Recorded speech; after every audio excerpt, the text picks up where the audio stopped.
I'm Frances Callier. And I'm Angela V. Shelton. And we're Frangela. You know what you need in your life?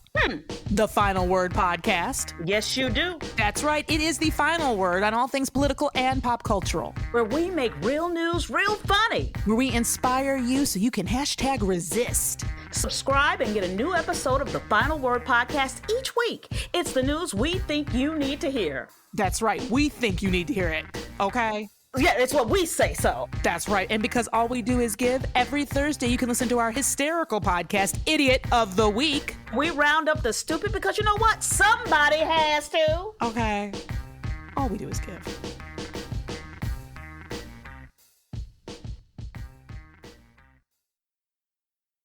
NSW Media.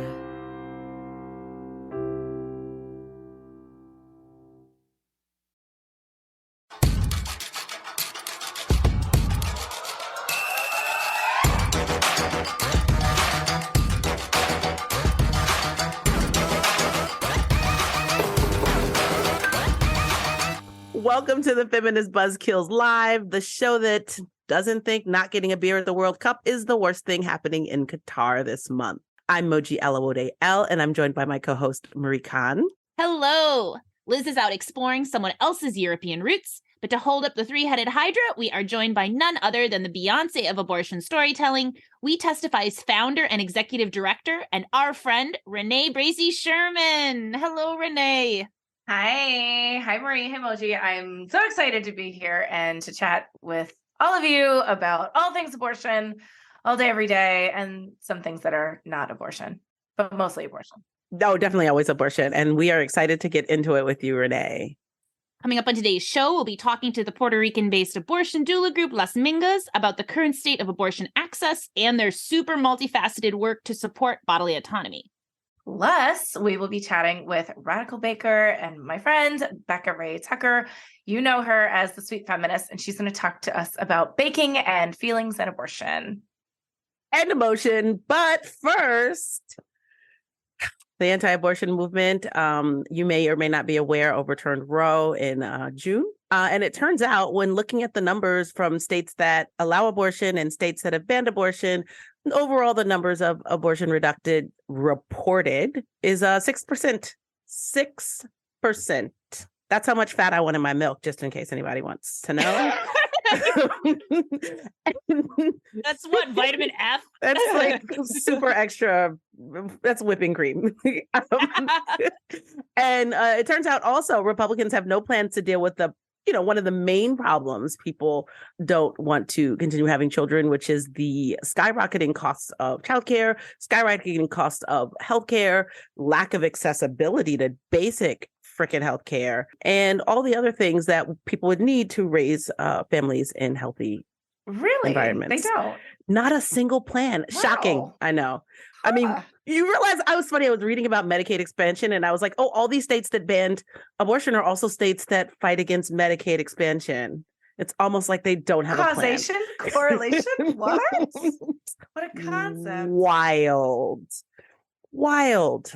I think it's interesting because, one, it shows that people still want their fucking abortions. So you can ban it and people will still go get them. They will go to other states. They will self-manage, whatever it is. Like, the anti-abortion movement has had this idea for so long that they're not just trying to make abortion inaccessible. They're trying to make it, quote unquote, unthinkable. But people have been having abortions since the beginning of time. And so we will always think about abortion, some of us more than others, but we will be getting it, Even with these incentives that I listed, like some people just don't want to parent. Some people just don't want to be pregnant. All of these things are perfectly valid. Apparently it's like really hard. I did it once. And expensive. It's so expensive. Also, I want to just point out, like, while the overall number has only decreased 6%, the pain that's been inflicted on people who need abortion care has increased by probably 6,000%, maybe 6 million. I was going to say more than 6%. 6 million%. People in Texas and Louisiana have to drive like 6 hours if they want a surgical abortion. I think one of the things that feels interesting to me is that this is 6% that's reported, right? We definitely know that there are people who are self-managing their abortions. And so those numbers are not being counted Nope. because they're doing it on their own. They're sourcing pills or herbs or manual vacuum aspirations in their communities. And so it might actually be less than that. But the point at the end of the day is that they thought that by banning abortion, people would all of a sudden stop having abortions. No, we're just going to have to figure out a way to circumvent all of the barriers that they've created and made it even more difficult. So whatever, we're still getting our abortions. Just let us have them decriminalized, free, available. Like, just let us have our abortions. It's almost like the pain is the point. Almost. Almost like that. Well, speaking of pain, suffering, we're going to bring it to Moji, who's going to get it started on our quick hits. Moji. Oh, yeah, I got some bad shit to talk about. So Indiana, not at all in any way interested in slowing down the pain, has decided that they're going to require that products of conception after an abortion be buried or cremated. And this was a law that they put forth in like 2016, but because it was a trash ass law, the judge at the time ruled it unconstitutional, mostly because it forced individuals to comply with this fetal personhood rights that are, let's be honest, Christian supremacy. Also, the cost of burying fetal remains is kind of the same as burying a real person, which is like up to $3,000 bill. And that's added to the cost of abortion service in Indiana. So this is a nouveau trap law. And, we'll see how it works out. It just passed a few days ago. So the actual impact has not been felt yet.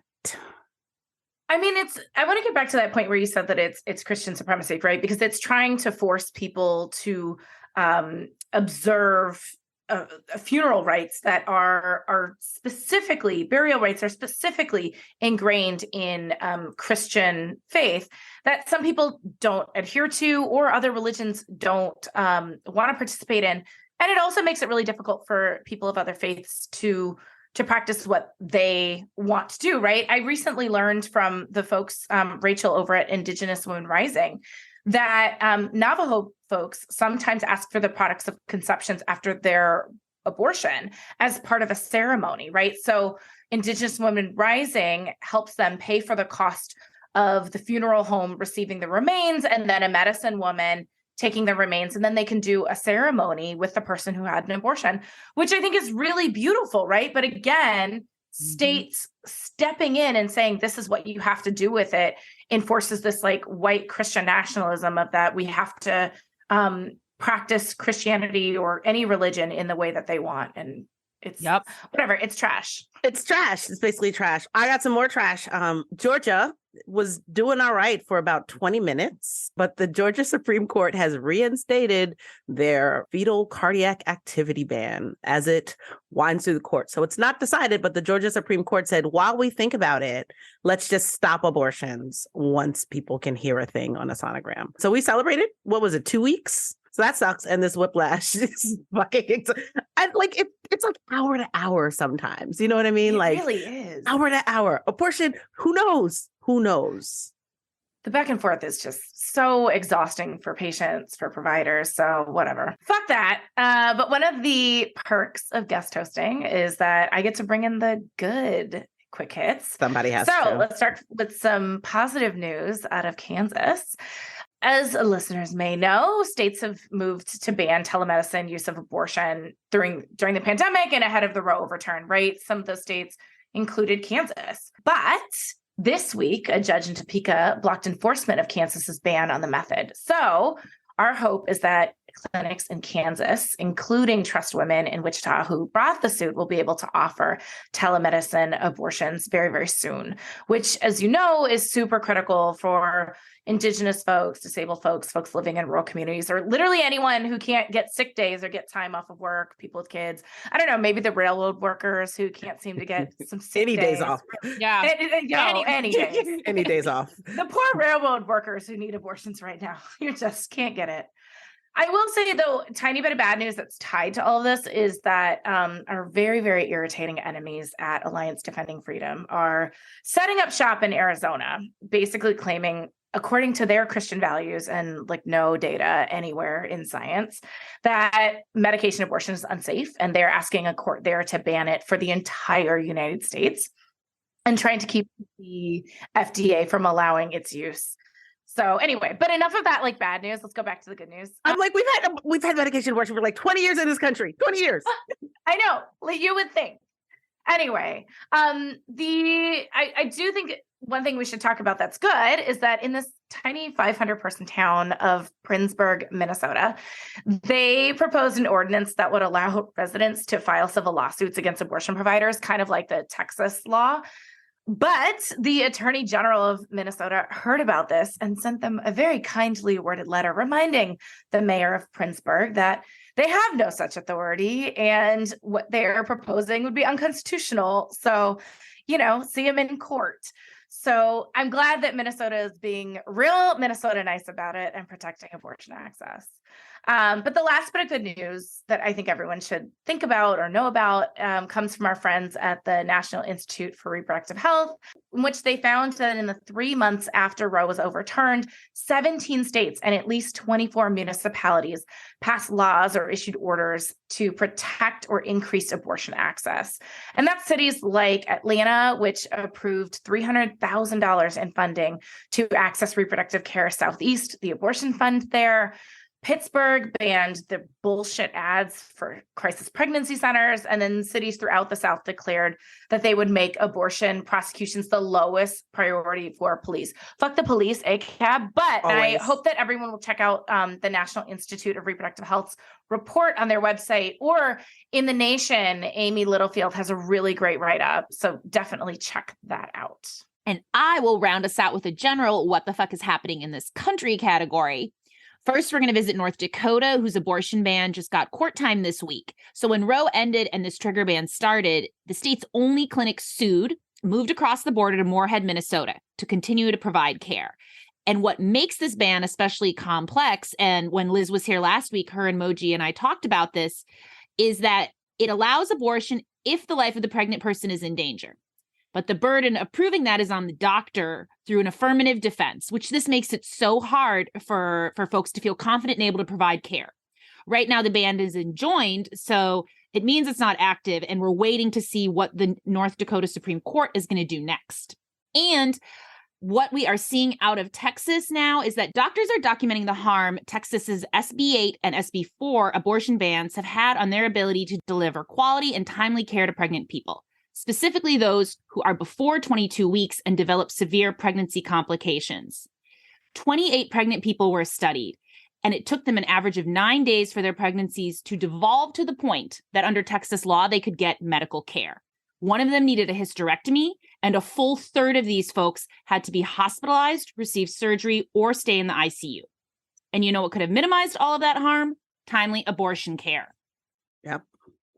As always, these stories will be in the show notes, and we remind you that the best, most up-to-date resource on accessing abortion care is ineedana.com.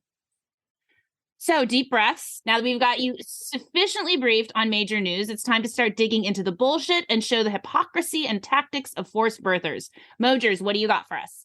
Oh, I'm taking us to Arkansas, where some trash-ass state rep has proposed a bill that is really, really just a bit of a pretzel for me. So he's proposed that employers who offer their employees the right to travel out of state for an abortion also be mandated to pay for 16 weeks of maternity leave. I'm a huge fan of maternity leave. I think 16 weeks is barely enough. It's like the floor that any birthing person should have, right? You bear for 9 months, right? You should be able to at least have 9 months, but really like year and a half sounds about right. What's wild about this for me, however, is that they only want this mandate to apply to companies that support their employees' right to choose, right? Only those employers who are willing to pay for people to leave the state that has banned abortion to have the care that they want. If you are like, fuck no, have them kids, then he feels like you don't have to do anything as an employer. You can just chill and, I don't know, fire your employees because they're pregnant. How long do they think an abortion lasts to go out of state? Also, like, apparently 16 weeks. It's like, here, we're going to give you one tampon for like the 2 weeks you're stationed somewhere, or we're going to give you hundreds and it's just you in a spaceship. Like, someone needs to talk to someone here and figure out the cruelty of their numbers, because it doesn't add up. It just cracks me up that this gotcha is so very like, okay, well, if you're going to give them abortion access, you also have to give people parental leave. Yeah, actually, like people to have parental leave. Who do you think this gotcha is for? But also 16 weeks isn't enough. It should be at least a year. Not enough. It's not enough. It is just the weirdest, like trying to show hypocrisy, but actually just like failing on your own and showing hypocrisy. I don't understand. It's like he went so far right, he went left, but then he like turned right again at the last minute. It's so weird. So close. And yet, swing and miss. Well, that is absolutely some bullshit. But also let's talk about some more bullshit. I believe, Marie, you have a little bit more. Yes. Our second item this is more of a theme within a specific context. We are looking here at the calculated care our white supremacist legal and prison system takes in weaponizing pregnancy. And this is especially profoundly felt by people of color. Last week, we learned of an Alabama woman that was jailed for using drugs while supposedly pregnant, after her child told a social worker that she was pregnant. This person was kept in jail for 3 days. Not only were they not pregnant, they were actively menstruating while they were being held and asked for and were denied menstrual supplies. They also asked to be pregnancy tested. And finally, on the third day, when they did test negative, that's when they got to leave. But not before they were warned to not get pregnant by jail officials. And another news element we've seen this week in terms of pregnancy being weaponized that includes an actually pregnant person is the work the ACLU is doing right now to fight on behalf of someone who's pregnant while incarcerated and whose judge, at the request of absolutely no one, decided spontaneously that their pregnancy should be appointed a guardian ad litem. Now, this is what living, breathing, born children and adults sometimes need in court proceedings. This interferes with this person's autonomy, their birth plan, their needs, their goals. And we also know that jail officials are trying to get this person scheduled for inducement, which is something that she does not want unless medically necessary. That has been voiced. Also, what's wild about this is like, she doesn't need an inducement. They just want this to make it easy for her jailers. Yep. Yeah. This is very not centering the pregnancy. It's certainly not centering the pregnant person. Like, we know they don't care about that. But this shit, like the stress that you are putting on a pregnancy. The way in which they just have utter lack of humanity for people who are incarcerated on top of being incarcerated and pregnant. I mean, it is really frustrating. I think one of the things that Professor Michelle Goodwin talks about in her book, Policing the Womb, which everyone should read, it's real thick, real nerdy, but so, so good, is thinking about personhood and how when the repro movement didn't pay attention to how incarcerated people or people who use substances were treated during their pregnancies, that was actually the groundwork for what we're seeing now. And it's truly just wild that people, when you become incarcerated, but also when you become pregnant, how many of your own rights that you lose beyond just being shackled while being pregnant, which is already horrendous and violent and inhumane, right? But on top of that, like every decision that you'd like to make about your pregnancy, it goes out the window. You don't actually have any rights. It's scary. And the Alabama story that Marie first talked about, this sheriff there has a history of essentially jailing people who are pregnant because they maybe smoke weed, maybe got seen drinking alcohol, did any of the things that he decides are danger to the fetus. And you know what's dangerous to a fetus? Jailing the parent. Jailing the pregnant person is dangerous to a fetus. It is not a safe place to be for anyone's state of mind. Also, I mean, the mind boggles. So clearly this person has children, presume pregnancy. And they're like, the smart thing to do is take this person away from their children. Yep. For fucking reason. You know, police are known for having the best and brightest ideas, of course, especially when it comes to pregnancy. Yeah, right? This is the true theme of this podcast. Fuck the police. Anyway, this all reflects the man-made cancer that is the racist carceral structure around pregnancy in this country that we're all aware of, but we need to remind you. And this is why reproductive justice exists, to demand birth justice and respect that parenting and pregnant folks deserve and need. And helping speak a little bit about the the help that pregnant people need in Puerto Rico. Joining us today from the Puerto Rico Abortion Doula Collective, Las Mingas, are Maryann Colella, a full-spectrum midwife, and Camille Lauren, an abortion doula. Las Mingas provides information, support, and accompaniment before, during, and after an abortion in Puerto Rico. Hello. Hi, everyone. Hi. Hello. Thank you so much for joining us. First off, can you tell our audience a little bit about the work that Las Mingas does? Yes, so Las Mingas is a group of diverse abortion doulas and companions that offer information and accompaniment before, during, and after an abortion here in Puerto Rico. We also offer information regarding the legality and access of abortion, useful resources. We also have an educational component. We've trained almost 250 doulas here on the island since 2015. Wow. And not all of those doulas end up working with us as part of the collective, but they're out there in their communities and their friend circles. And that's like a really important part of the work that we do, that maybe not everyone has to formally call themselves an abortion doula, but they've come through our training and now they're there for their community. Could you quickly just tell me exactly what Las Mingas means? Yes, in English? So Las Mingas it's basically a term that we use to refer to a friend. And it also, the term also means a group of volunteers doing like community work. So we use it out of like solidarity, and we thought like we might relate more to people using that term. I love that. So how did you all get started? What's your origin story? I can start there. I was one of the original trainers. I was actually part of a group called the Boston Doula Project, and we started in 2014, and I was one of the founding group of that abortion doula collective. And then in 2015, we got a random email asking if we would come train on the island. And it was wild because I actually had a lot of friends and community here. And my partner, my wife, is Puerto Rican, which is why I'm here. I'm not Puerto Rican. But we ended up coming here and having a little paid for vacation to come do the training. And we trained, I think, 40 doulas in that first group. That was December 2015. And then I left to go to midwifery school, and I found out that they had actually started a collective, which is always the goal when we go abroad to do a training or go to another community to do a training. We hope that there's a group who wants to stay together and do the work.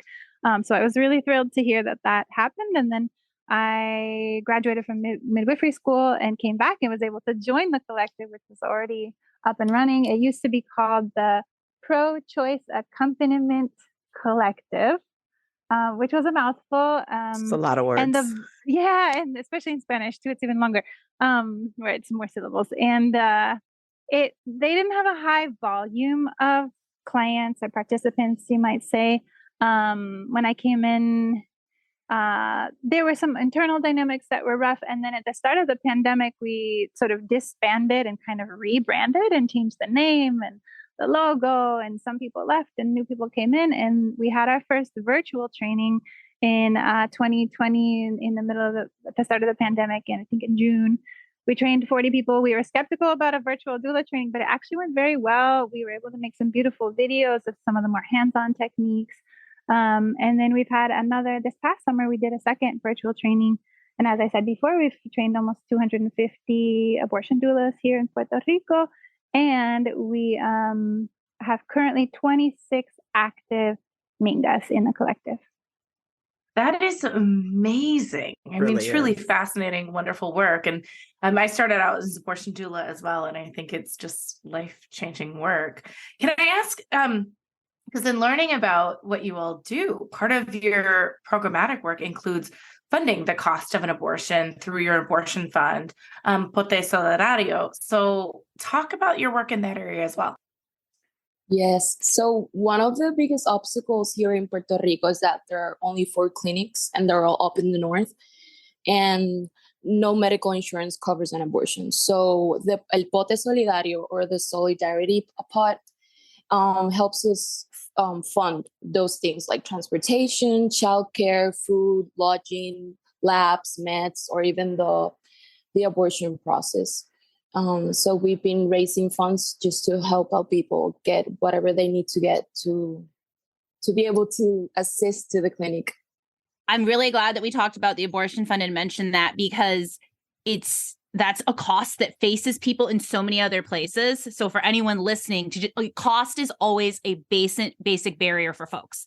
And I wondered, aside from, you mentioned that you all have 4 clinics that folks can access, are there other barriers that have, or other obstacles that folks in Puerto Rico are facing when they try to access care besides cost? In terms of location, transportation is one of the biggest obstacles, because it's not easy to get here in Puerto Rico. There's no like accessible free public transportation. So for example, someone from the west side, the south side, east side, or even like islands like Culebra and Vieques, it will be really hard for them to get to San Juan, Bayamón, or Carolina, which is where the 3 clinics are. And I would say like that's one of the biggest obstacles. Apart from that would be like, since there are so like only 4 clinics, it's kind of hard to get an appointment as soon as it requires, because we know this is very time sensitive. That's also why there are some inner works of trying to bring abortion telemedicine here in the island, so that it will be easier for someone on another town to just call up, have an appointment with the doctor, and get their medicines on the mail. I wondered about that. If telemedicine was, if it was legal, like we are all supportive of safe abortion care, regardless of whether it's legal or not, but we want it to be legal. Are folks able to do that? Or is there still like concern from the government that the government or that police will do something? In theory, from my understanding, yes, it is possible. Because I know that there are some people trying to work to make it happen. It is just hard. Because not everyone is like open to it. Abortion is such like a taboo topic, and recently there's been programs of like for training doctors that work in OB/GYN and want to do abortions, to try to like expand the accessibility of abortion like all around the island. But it's still work that's currently happening. Still have some time left for that to actually be realistic. Are the doctors in Puerto Rico open? Like, are there enough doctors that are open to this, or are a lot of doctors resistant to offering abortion care? I wouldn't say that I have an exact number, but I would say like from experience, there are a lot of barriers. Not a lot of them are open to it. In fact, I've had experiences where I've been the doula of someone, and they're having like bleeding, for example, and abdominal pain. So they go to the hospital, and they explicitly say that they're like already have an appointment to have an abortion, and they will look down on them. They will treat them badly because they don't want them to abort. There's just also a real lack of doctors in general on the island. Like, as one of the symptoms of being a colony is just being under resourced, and the medical system here is suffering. I would say being extremely under resourced, and doctors have left the island since Hurricane Maria, and they keep leaving. And so in general, some people, like my wife, just waited 3 months to see a neurologist, because that's how far out the appointments are sometimes, depending on especially if you need a specialist for something. So that adds to the problem. So you brought up the colonization of Puerto Rico. Can you talk about what that actually looks like from a healthcare standpoint, and what does it mean? Because Puerto Rico is, not an autonomous country on its own from the United States. It's still under the weight of the United States' like colonialism, white supremacy, all of those things, without any of the benefits of being like a state or something like that, but also like not an autonomous country. How has that colonization impacted reproductive health care and abortion care? I think one of the main issues here has been the access to education. And so people have a lot of misinformation on sexual and reproductive health in general. And the access to that education creates a culture where people are like adamant and against topics like this that they don't really understand. And also the migration of people, like it is cheaper to study here in Puerto Rico like a bachelor's or even a doctorate, but then people leave the island to get better work opportunities. And that's where what Maryann was saying about how we don't really have a lot of healthcare professionals here in the island. Also, I feel like, privileged people run right to wherever they feel like they can best exercise their privilege. And it's not far-fetched for people to be like, okay, I got what I need from this island. I got an inexpensive education, and now I can take everything I've learned and use it somewhere that's more convenient for me. I know that one of the areas that you all have also faced attack is politically.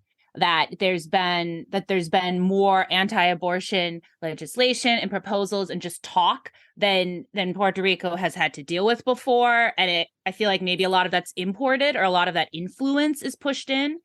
But in general, you just had 4 anti-abortion projects that got defeated in the state Senate session, which is wonderful.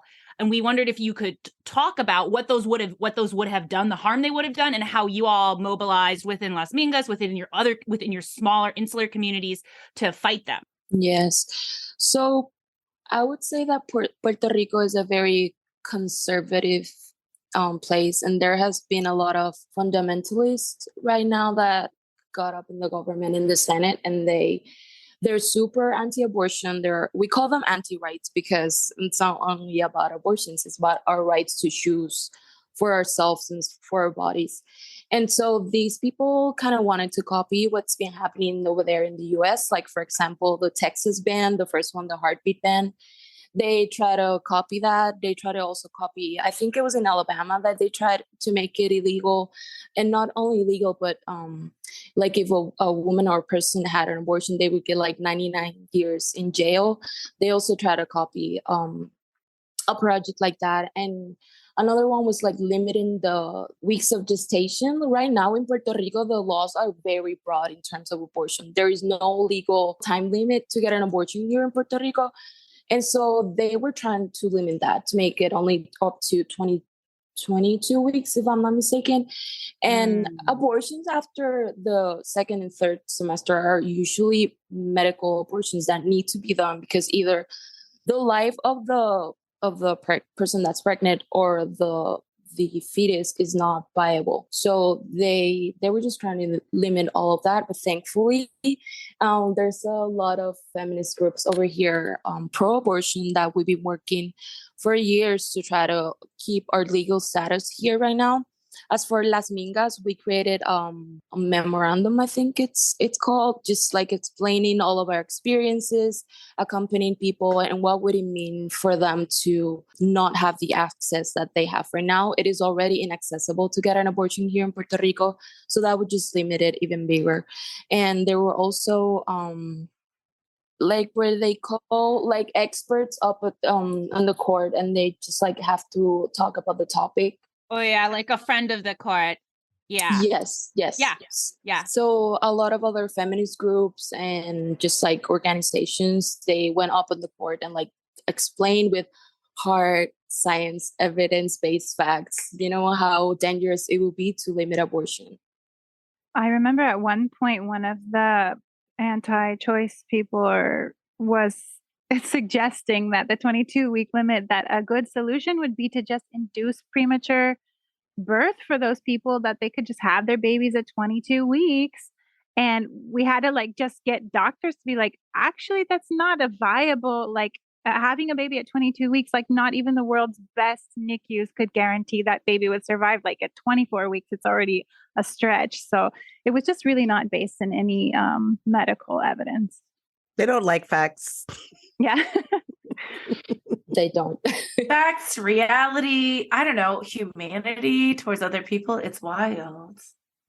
I know we only have a few minutes left and someone else is going to ask you a question, but I had one quick question that I wanted to shove in here. I know where you all are situated. You have the Dominican Republic to your west that doesn't have abortion, period. And I was wondering also, is Puerto Rico a site for folks that are coming from other countries and other spaces to access care at all too? Because you all are not in a vacuum. You're right there. And I'm wondering if you also are supporting people whose countries and who governments refuse to do anything. Yes, we've supported people from other countries where it's not legal, and from like on other states from the US, especially now after the historical event of Dobbs. So yes, we not only help Boricuas here in the island, we just help anyone that we can. I love that. Community solidarity, amazing work that you all do. So for the listeners, how can they support you? What are 3 things that people can do right now to support Puerto Rican autonomy and abortion care, and of course, your work? First of all, like just learn a bit more about our status right now. A lot of people don't know that we're a colony, and they don't really understand all the struggles that we go through. So that, and just to like get the word around of what's really happening here and like in abortion all around. I think it's very important that we talk about these topics, especially educate, because that's one thing we do a lot also, like educate people. And of course, donate to our pod because it is very important for us to keep doing this work. It's completely voluntary. We don't get any money out of it. We just do it out of love and solidarity. It all goes to the people that need it. I love it. Maryann, do you have anything you wanted to add? No, that's it. That's all I would say too. Amazing, amazing. Well, thank you so much to Camille and Maryann from Las Mingas for joining us. In the show notes for the listeners, you will be able to find information on how to donate to Las Mingas and their Pote Solidario. And of course, please follow them on social media. Find them Las Mingas on Facebook and then at Mingas de Aborto on Twitter and Instagram. Thank you all so much for joining us today. Thank you. Thank you so much. What a great conversation. We're going to talk more soon, but first I have a message from one of our many commercial non-sponsors. Are your pro-life dating apps full of people who won't go all the way?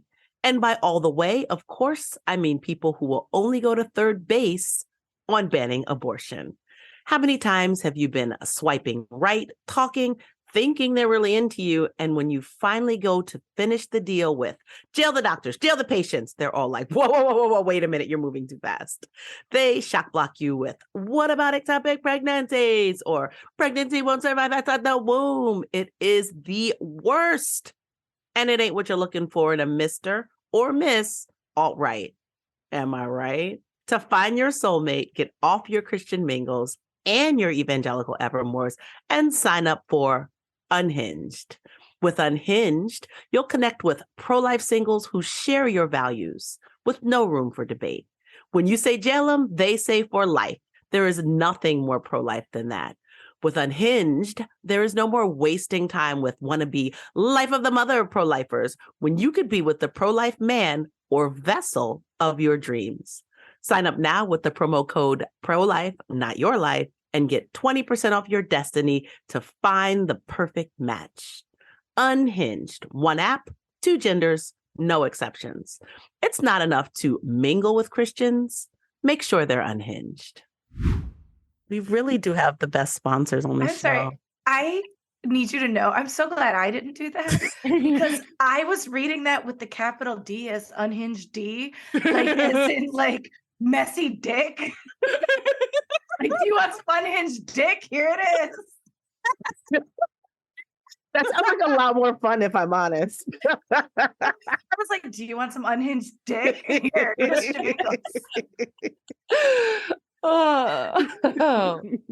Unhinged. Oh. Before we move on to our next guest, we want you to know that comedy duo Frangela will be counting down the best and second worst repro stories of 2022 with the Buzzkills. And you can listen in on Friday, December 16th. Here's a little preview. Hey, it's Liz, and I'm not just with my Feminist Buzzkills live co-host, Maryann Moji. I'm also with Frances Collier and Angela Shelton, AKA Frangela. Hello, everyone. We're joining forces for a special co-pod where we break down the best and the second worst stories about abortion in 2022. Because we all know what the worst was. No spoiler alerts on that one, unless you've been asleep all year, in which case, good morning. How are we even supposed to pick the second worst? So much trash to take out. And so little time. Yes, Feminist Buzzkills and Frangela. To infinity and beyond. We really need a Frangela Buzzkills mashup. Okay, how about this? Feminist Buzzkills live. When BS is popping, Fran's Buzzkilla pops up. See what I did there? Yeah, we did. Yeah, don't do that again. Ever. Rude. Okay, so who better to join us than Becca Rea-Tucker, aka the Sweet Feminist? You love her Instagram. I know you do, with all the cakes and the pro-abortion sayings. She is a baker and author who uses all of her baked goods as an artistic medium while talking about feelings and destigmatizing abortion. Her first cookbook, Baking by Feel, just came out this October. Welcome, Becca. Hi, Becca. Hi, Becca. Renee. Hey. I'm so happy to be here. We're so glad you're here. So excited to have you here. So Yes. fun. So it's been quite a journey. You have a whole cookbook. It's a real thing, Baking by Feel. Can you just tell us, one, how, I know, let's all hold up our hands. We're so Oh my God, excited. I don't have one in here. Oh, wow. The funny thing, though, is that both Moji and Marie have made stuff from the book. I cannot bake, but I have tasted a bunch of your recipes because you've made them and they're delicious. And I remember the day when you and I were sitting there talking about doing our books, and you were like, I'm going to make a cookbook, and it's a real thing. So can you talk about why you decided to make a cookbook and why it went about feeling? Yeah. So before I started The Sweet Feminist, which is my Instagram platform, I ran a small food blog where I wrote recipes with my roommate. And I had a lot of fun doing that. And so, my big dream for my life was, to write a cookbook. And so it took a long time to figure out how to do that and make it a reality. But I decided to make it also about feelings because I had the opportunity to go to therapy a couple of years ago for the first time. And so I was really thinking about feelings and figuring out how do I feel my feelings, because I intellectualize them, it turns out. And so it turns out that it's easier for me to feel if I'm doing something tangible in the real world with my hands. And so when you are connecting and grounded in that way, it's easier to feel those big feelings that we tend to, push away or judge ourselves for. So I just sort of tried to merge two interests, baking and feelings. I found the feelings framework also made even just, you get a beautiful cookbook like this with lots of beautiful pictures, and it's just what to make. And I found the framework of feelings. I just I made the donuts with my son this week, and I was like, what do you want to feel? And he was like, I want to feel this feeling. And I was like, oh, great. That's the first thing here. We're making it. That's very sweet. That makes me very happy to hear that. Yeah, I see it as sort of a tool and a roadmap because I think a lot of people use cooking and baking to process their feelings anyway. I think that's pretty common. And so this is sort of just, here's your structure for doing that, something you already do. Yeah, it was great. Also, the donuts were incredible. I'm so glad. Which glaze did you do? Okay, so I'm embarrassed to say this and on record. My son really likes chocolate. And so I made my own chocolate glaze. Oh, I love that. It is a choose your own adventure thing. You're supposed to choose your own path there. He was like, I want a chocolate glaze. And so I was like, okay, I'm going to make one. And it was just okay. But I only used half the dough. And so I'm going to use the dough and use one of the other glazes before because, my chocolate glaze was questionable at best. It's hard to mess up chocolate. I'm sure it was delicious. My son loved it. He's already asked me to make more. So we're into it. And then Marie made the pineapple upside down. That's pineapple spice cake. I made that. Yes, I like that one. I especially, I don't know if you spoiler a cookbook, but it doesn't have maraschino cherries. It does not. Huge spoiler. I don't think you need them. No, and I don't like them. And my dad never liked them. It doesn't like them. He's still around. But that's the reason why I like that version of the cake. And the fact that you specifically did it that way made me happy. I'm so glad. I was amped. I also wanted to let folks know, that are listening, that Feminist Baker, it's just one of your many titles. You're also an abortion storyteller. And I was curious if that figured into your organization, your selections, your choices behind the cookbook. Yeah, I mean, I think my work with abortion informs everything else in my life. So yes, it feeds in there. I talk about my abortion story in the book, which I am proud of because I don't know of another cookbook that talks about an abortion story. So there is one now, and I'm excited about that. I really also love your feminist baker, and on Instagram, your feed. If someone like just looked at it with glazed eyes, they'd be like, "Oh, it's all pink and sprinkles and delightful." But then it's like it's the sweet feminist, and so it's also like pro-abortion, like pro-rights, which must really fire up the haters. So, do you get fun trolls? Yeah, I get less now. There were a lot in the beginning before I figured out how to set up the comment filters and all of that. I think people sort of know who I am now, so people who are mad are like, oh yeah, it's that lady again. But I do think when you make desserts, they are inviting, and so it makes it easier sometimes to talk about these topics that are sort of hard to talk about. Sometimes it's more approachable if you put it on something pink and frosting filled. One of the things I've always admired about you and just like thought is just so wonderful is you start with the cake. I don't know if it's a spoiler, but not all of them are cakes. I know when I learned that from Becca, I was like, what? Don't tell people that, Renee. They're full cakes, everyone. They're full cakes. They're all cakes. They're all cakes. She makes a whole cake.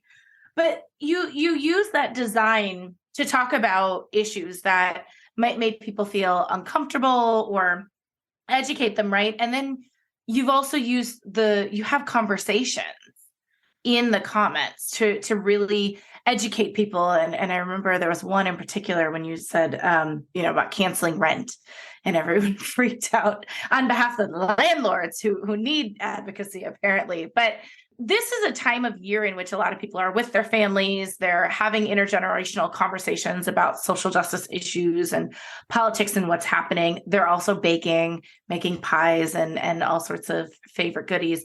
What advice do you have for people who are with their loved ones and are trying to change the conversation and use food to build political organizing? Yeah. So, I mean, the table with your family is a great place to do that.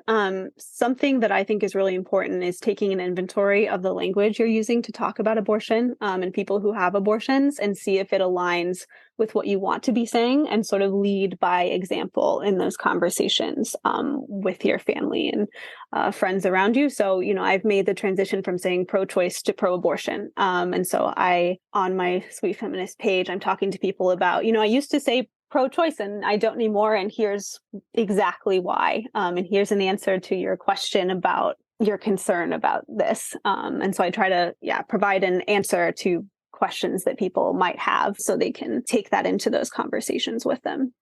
What is your favorite type of food to cook?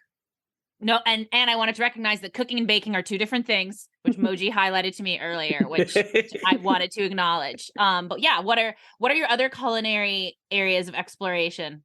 I really like making homemade pasta.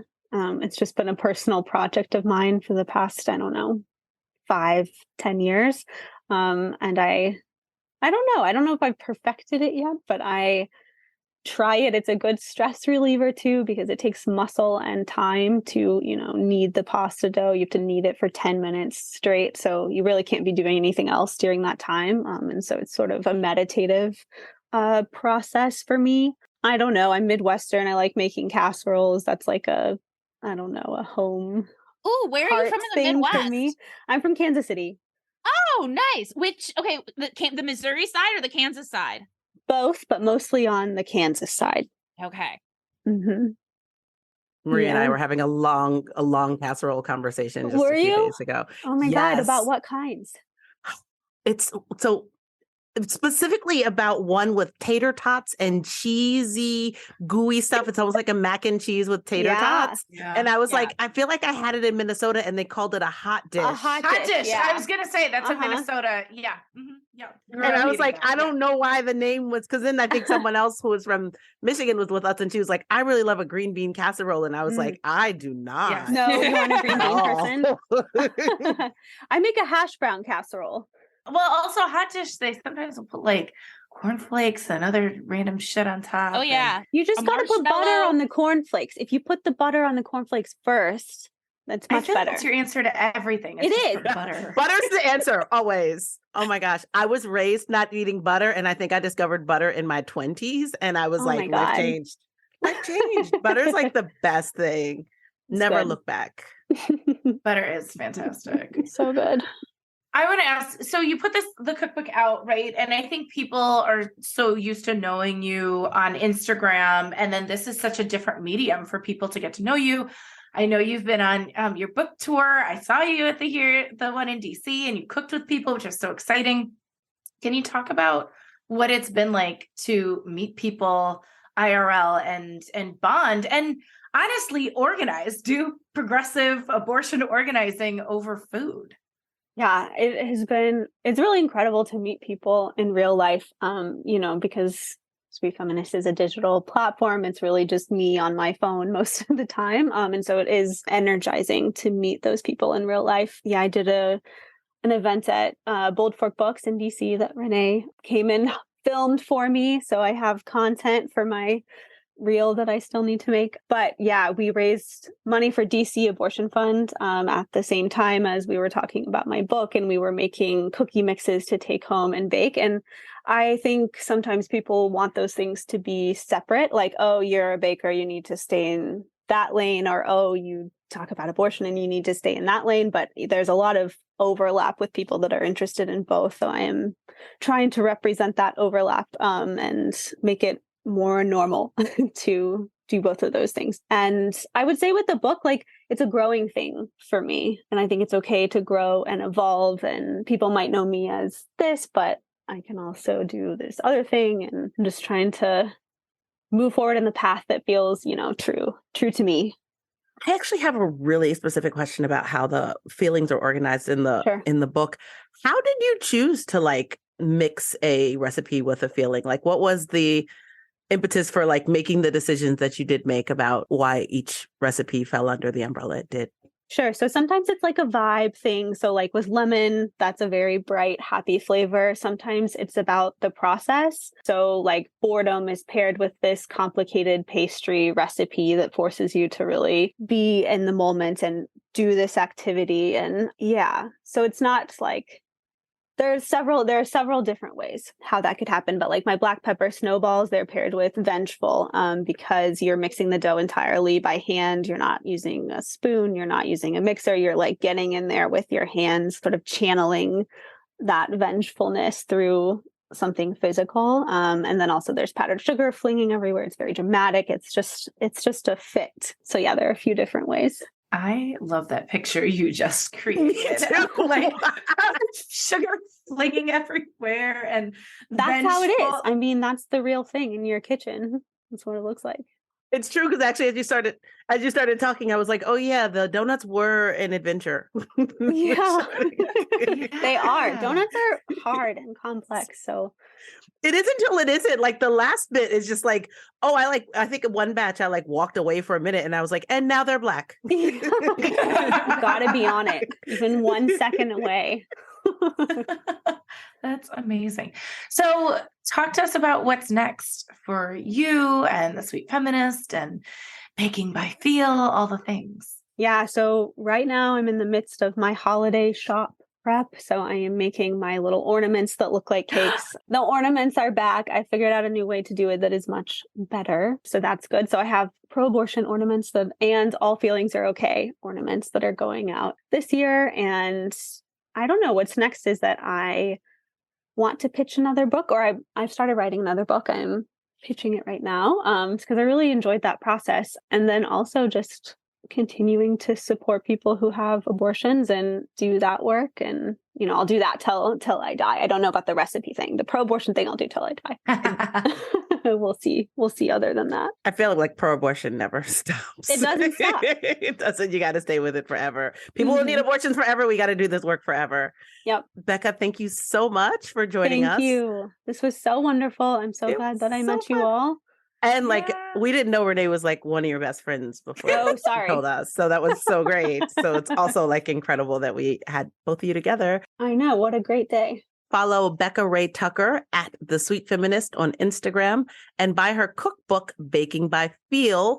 And you can buy the ornaments. More info at thesweetfeminist.com.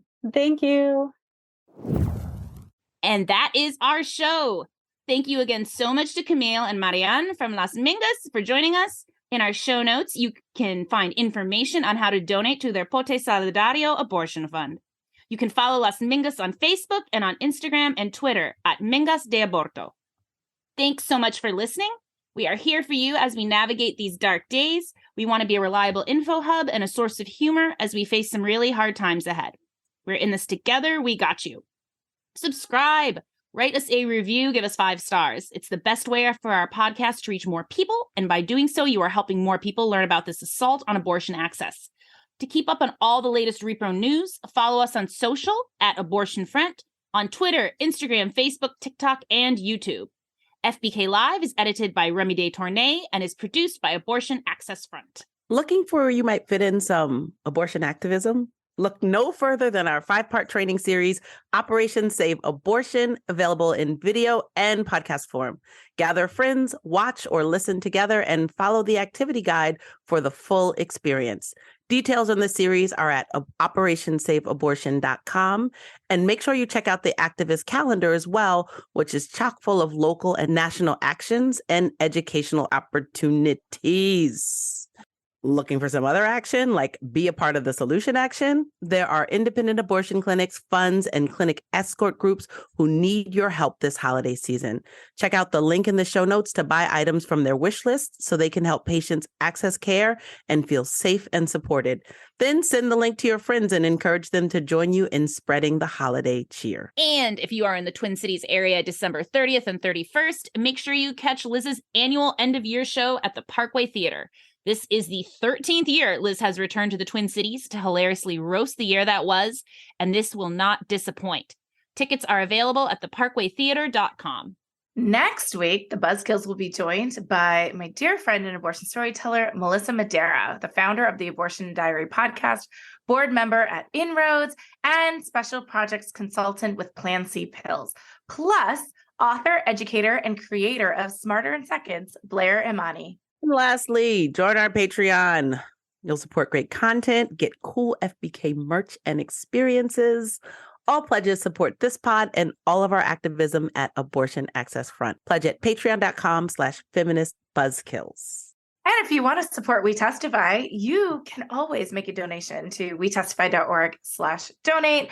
But also, you should totally get some of our amazing merch, like our I Had an Abortion t-shirt, or go to the Outrage. We have an amazing partnership with them. This amazing Everyone Loves Someone Who's Had an Abortion t-shirt, bag, and a throw of blankets. That's amazing.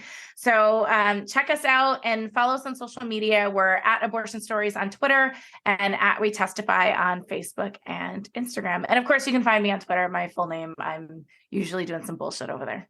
We'll leave you with white nationalist and Mar-a-Lago dinner guest, Nick Fuentes, a man who shows his whole ass by yearning for the good old days of bonfires and drownings.